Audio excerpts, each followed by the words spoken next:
رسميا طاقم تحكيم نمساوي باش يزفر ديربي العاصمه بين الترجي الرياضي التونسي والنادي الافريقي نهار الاحد 10 ماي الاربعاء متاع العشيه في ملعب حمادي العقربي برادس. ديربي البطوله، ديربي الحسم.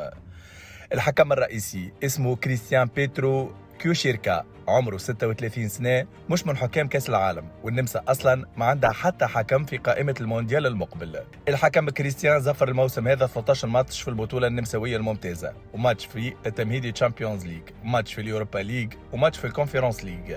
الأرقام متاعه تقول زادة اللي يحب يخدم بالقانون 89 ورقة صفراء خرجهم و5 ورقة حمر، حتى الفار الكل من النمسا ما عدا الحكم الرابع باش يكون التونسي حمزة جعيد. أما الأهم من التحكيم السيناريو المجنون متاع البطولة، إذا يربح النادي الإفريقي تتحسم الأمور ويتوج باللقب، إذا كان يربح الترجي يهرب بنقطة ويتأجل الحسم للجولة الأخرى. الجولة الأخرى اللي النادي الإفريقي يستقبل فيها الأولمبي البيجي في ملعب حمادي العقربي برادس، والترجي يعمل ديبلاسمون لبنغردان لمواجهة اتحاد بنغردان. ديربي العاصمة المرة هذه مش مجرد 3 نقاط، ديربي بطولة، ديربي أعصاب، وديربي ممكن يتكتب في التاريخ. وانتي حسب رأيك شكون باش يربح ماتش الديربي ويحسم لقب البطولة؟